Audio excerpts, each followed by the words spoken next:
Hi, Martin McGrath from Financial Edge Group, and today I want to talk to you about all things age pension.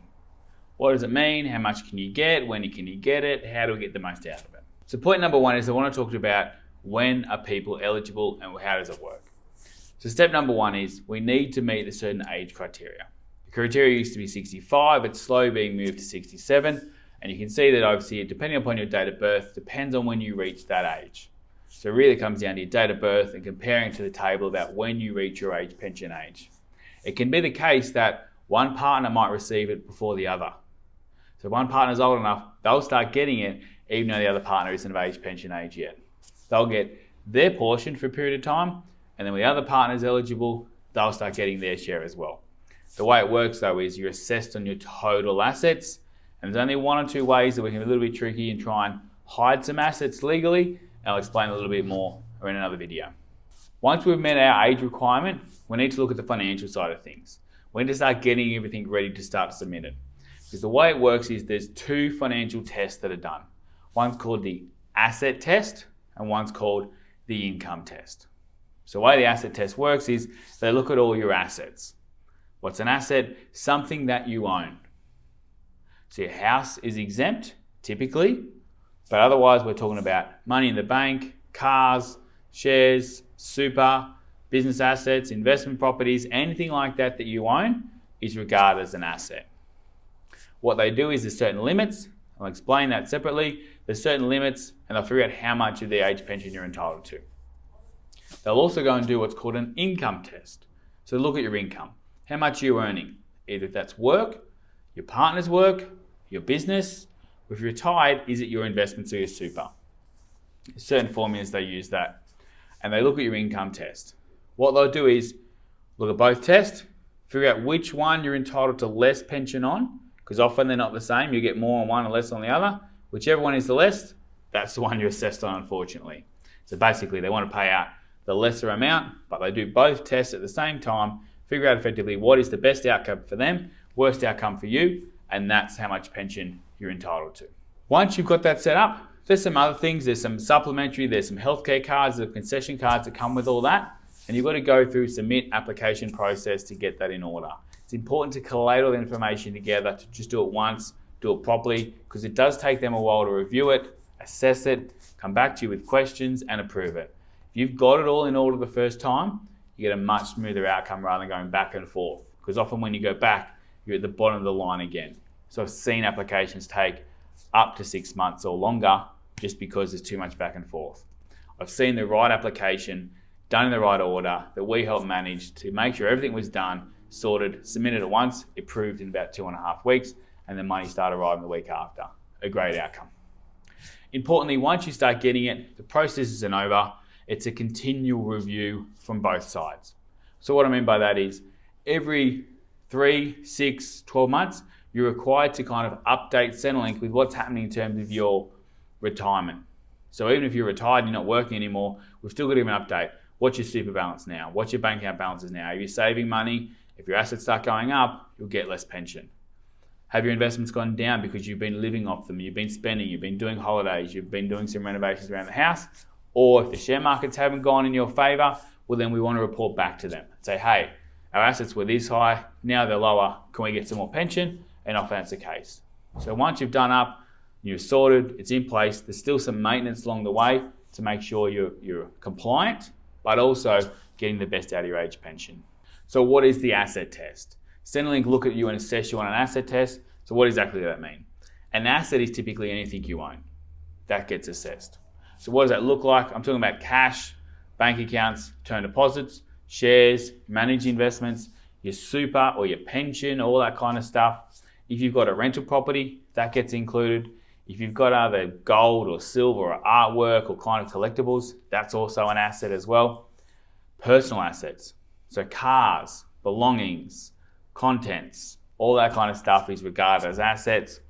And potentially there's some other things as well. If you've got some rural property, there's restrictions on limits. If you've given away some gifts or you've donated some stuff recently, that can also get kind of taken into account for the assets. What's not included is your home and the first 2 hectares around your home. So you could have 2 people, one with a $500,000 house and one with a $5 million house. Both of those assets are ignored for the age pension. They potentially could both get the same pension, even though their assets are significantly different in terms of their homes, because homes are ignored. If you've done renovations or improvements to your home, that's also ignored. So often that might be a way to reduce some assets. We'll talk about that separately. If you've got super in your spouse's name and they're not the age pension age, that's also not included. So the scenario I had effectively where there was a younger spouse, the husband was eligible, the wife was about 5 years younger, we effectively could park some money legally in the wife's super account, a significant amount of money, and it wasn't assessed, it wasn't included as an asset for the age pension. So importantly, and I'll talk about some tips and tricks later. Funeral bond or cemetery plots. So if you prepaid or got that stuff sorted, that's not an asset, it's not included as an asset for the age pension test. And there's also some certain asset and disability assets. So what do the numbers look like? And they change all the time, they tweak, but broadly, these are basically what they are. So if you're a single person, to get the full pension based on your asset test, your assets need to be less than $258,000 outside of your home. So once you ignore your home again, what's your bank account, super, all that kind of stuff, if you got less than $258,000, you would get a full pension as a single person. As a couple, the full amount is $387,000. So if you've got assets of less than $387,000, based on the asset test, don't forget the income test is coming later, you would be entitled to a full pension. Often a lot of people have more than that, and so they kind of go in this band where they get a part pension. So if you got above that threshold, doesn't mean you won't get anything, you just get less, you won't get the full amount. So as a single person, you can have assets of up to $564,000 and still get a part pension. So below 258, you get the full. Between 258 and 564,000 as a single person, you'll get a part pension. And how much you'll get will be proportionally depending on where you are in that range, and it's a wide range. Above the 564,000 as a single person, you'll get no pension at all. So if you're close, maybe there's some strategies potentially to get you under that asset or come back to it in a few years' time if you spend some money, but it's important to know what those limits are. For a couple, the upper limit to get the part pension is $848,000. So if you've got assets of up to $848,000, you'll still get some part pension. Above that, you'll get nothing. So as a couple, full pension of $387,000, between $387,000 and $848,000, you'll get a part. Above that, get nothing. And again, remember how these things are included and assessed. So that's the asset test. Don't forget the income test is coming, but that's the asset test, and you're assessed upon how much pension you get upon that. There are some strategies to kind of get you in and around those limits, but that's the starting point to think about. The income test. If you're applying for the age pension, it's important to understand how the income test comes into your calculations. So there's an asset test. How much assets do you have? The income test is how much money are you earning? And that could be from wages, work, commissions, salary, all that kind of stuff. Even if you salary sacrifice it, that's included. Business income. And that's part-time, it's a hobby. I do a bit of this on the side and make $5,000 to $10,000. That's included as well. Investment income on shares or property, investment properties, all that kind of stuff. Now, what they do though to make that simple is they use what's called deeming. There's certain deeming rates, and what they mean is they assume you're earning, deeming basically means they're assuming you're earning a certain rate of return. It makes it easier for them so they don't have lots of different people with lots of different term deposits and figuring out what your rate is and how much you're getting, what your super doing, blah, blah, blah. They just kind of go, cool, you've got $300,000 in your term deposit or in your shares or in your super, we'll assume it's getting this rate. And those rates are at the moment 0.25% for a little bit. So hopefully most people are getting more than that. And then 2.25% for the next limit amount. What that means is if you're getting more than that return, that's great. It's in your favor. You're not disadvantaged at all. They will just only take the deemed amount. If you're getting less than that, because you've got a lot of it in cash, you're only getting 1 or 1.5%, but they're deeming it at 2.5%, 2.25, you're actually getting penalised. There's nothing we can do about it other than maybe looking at changing some investments to get a better return. So that's how the income test, they deem your investments to make that a bit simpler. What do these limits look like? How much can we earn? All that kind of stuff. So it's important they not just your income, but also your deeming for your investments. And often people think that I'm not even working, I've got no income to think about. They factor in the income for your investments on those deemed amounts. If you're a single person, to get the full pension, your income can be up to basically $4,400 a year. So if you're working, you're probably earning more than $4,400. That's to get the full pension. To get the part pension as a single person, your income can be up to $52,000 a year. So if it's 0 to 4 and a bit thousand, you get the full pension. If it's between 4.5 and 52, you'll get some part pension. If you're a single person that's earning more between work, business, and investments above 52,000, you'll get no pension at all. For a couple, to get the full pension, your income can be $7,900 as a couple combined, again, between wages, business, investment income. It's not that high really when you think about it. Above that, you can have up to basically $79,000 in income for a couple. So a lot of people fall in that part pension category where their income's more than nothing, but it's definitely not as high as $79,000, typically unless they're working or they've got a lot of assets. So at that level, you'll get a part pension. If a couple is earning above $79,000, between all that, they get no pension at all. So again, kind of remember that they look at both your income test and your asset test, and they figure out which one are you going to get less money paid on that, and that's the one they use. A lot of people go to the income test, oh, that's fine, I don't have a lot of income, I can get the full pension. They go look at the asset test, they get caught, or vice versa. Hopefully that makes sense about the income test. Let's look at some of the other aspects of the age pension as well. Age pension, how much income can you get? What does the age pension equal in total income? Depends upon your asset test and your income test.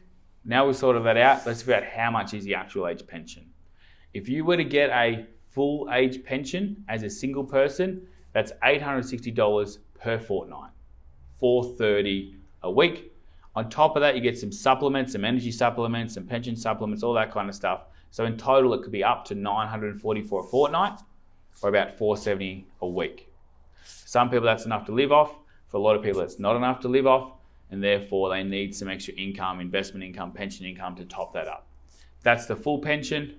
You can get all the way from there, all the way down to zero. I know some people only get $20 a fortnight as a pension, but they get some of the supplements, they get some of the concession cards that's still worthwhile. Anywhere between those levels, that's the pension you can get, up to $944 as a single person.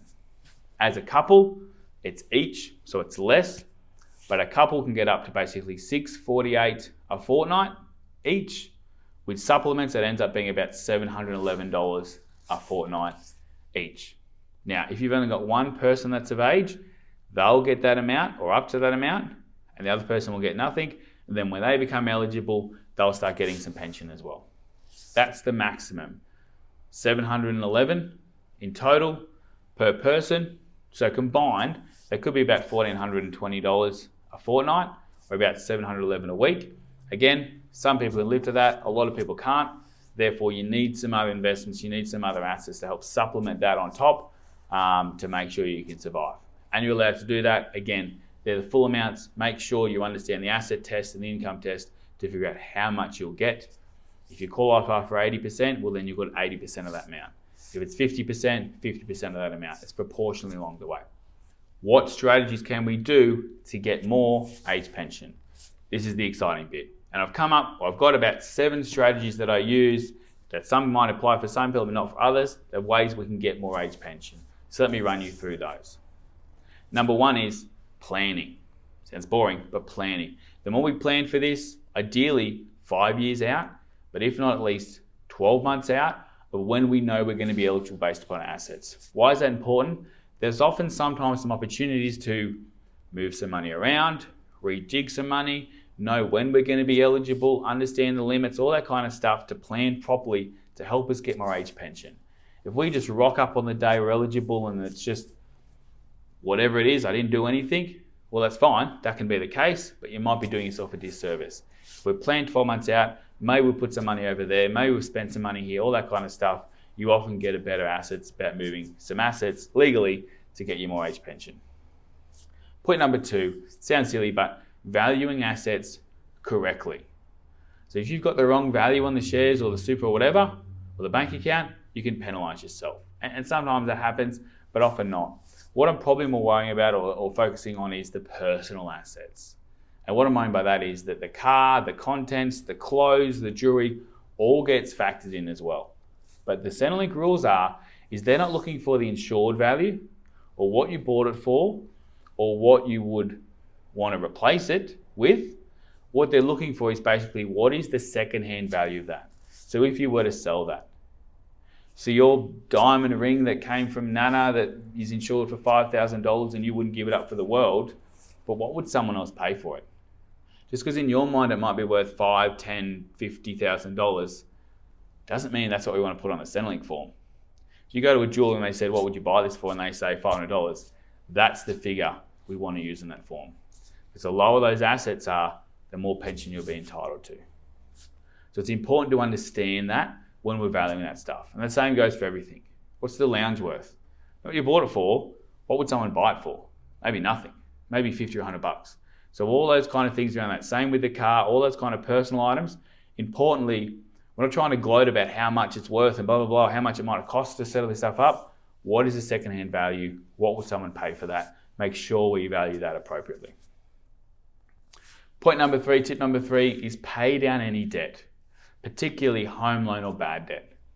The way that Centrelink and the age pension is set up and the asset test is, they kind of penalise you for having debt.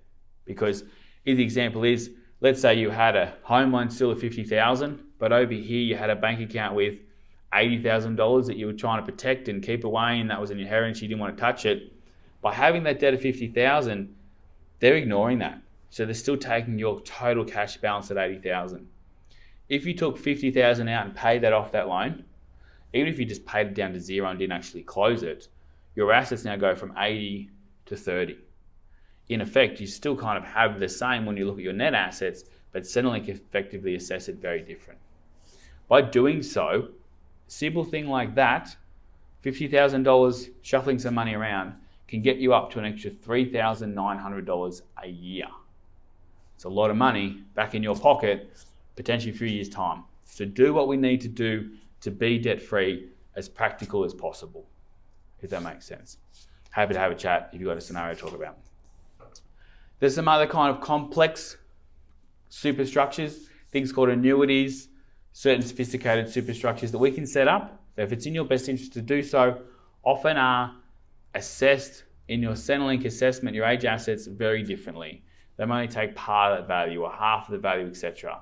So if it makes sense in your overall strategy, rather than just leave that money in cash, but going and buying an annuity and it pays you a certain income for 5 or 10 years or for the rest of your life, that often can get you a lot more age pension along the way. A bit more complex, and we don't just sort of rush out and do that overnight, but often it can make sense to as part of our plan.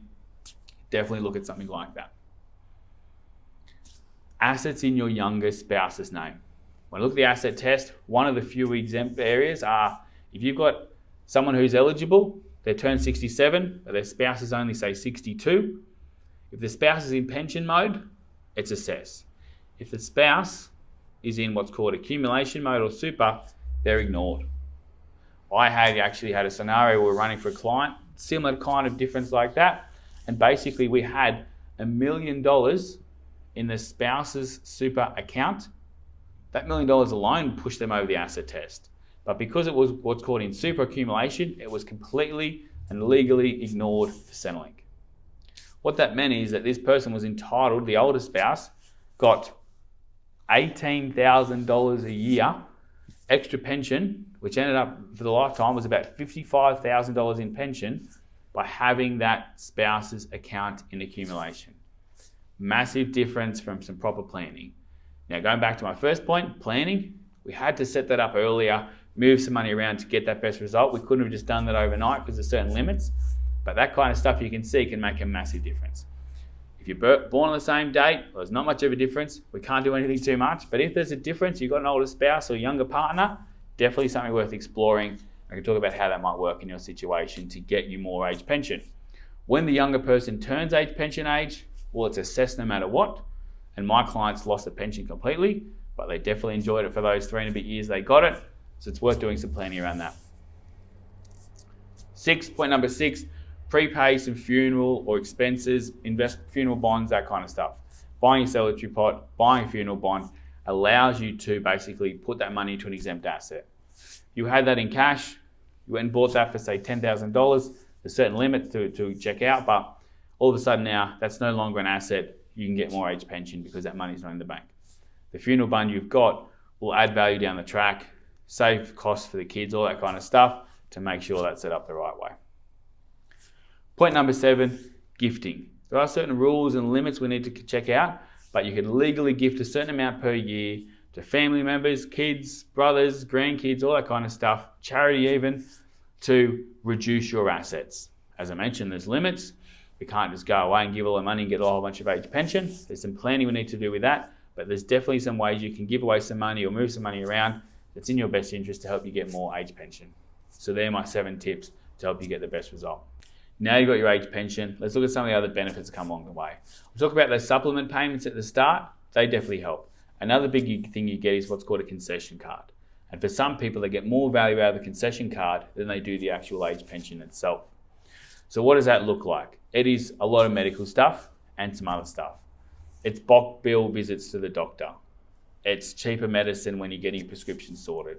There's a Medicare safety net that's much more in your favor that helps you save a lot of money on that a lot faster. That can end up being thousands of dollars a year, the benefit of that concession card. On top of that, that also entitles you to a few other things depending on your state and area, but basically discounts on your electricity and gas bills and all that kind of stuff, discounts on your water and rates and council rates, your motor vehicle rego renewal, all that kind of stuff is either drastically reduced or reduced to nil, and public transport also some massive discounts on that. They might only sound small, but a few $100 here, $500 there, all of a sudden can add up over a long period of time in a year, but also for the next 10, 20 years, that kind of stuff. So even as I said, some people might only get a small pension, but the value they get out of these concession cards can be significant as well. Important to make sure you know that and contact the applicable organisations to update your details once you've got your age pension. In terms of the age pension, there's also one little hidden secret that a lot of people don't know about. It's called the Commonwealth Seniors Health Card. What this is actually for is for people who are not entitled to the age pension. So your age pension age, but maybe your assets are too high. We've gone through all that stuff and you just can't be, you're not eligible for it. You can still apply and get the Commonwealth Seniors Health Card. What that entitles you to is still a lot of the same medical exemptions or benefits or savings that a concession card does. You don't get some of the extra stuff, the rates and the motor vehicle registration, all that kind of stuff, but you get a lot of those health savings. And a lot of people don't know this. So how are you eligible? You've got to be of age pension age. So you've got to wait till you meet that 67 age bracket or whatever you need to do. There is still an income test, but the income test is a lot higher, it's a lot more forgiving, and often a lot of people who are above the income test on the age pension are below it on the Commonwealth Seniors Health Card. And importantly, you can't receive any Centrelink benefits. So if you are getting some, you can't get that, but often you get a concession card if you're getting that anyway. So we don't need this one. But also there's no asset test, which is important and relevant. Still an income test, but no asset test. So often people hit the asset test limit and they're gone. They need to importantly check out this Commonwealth Seniors Health Card, check that out, do some Googling, find it. You might be surprised you're eligible for it, and there's some massive savings you can be had by accessing all the medical benefits that come with that. Hopefully that helps. Explains all things age pension and entitlements. If you want to find out more about any of this stuff or need assistance applying, feel free to reach out. More than happy to help.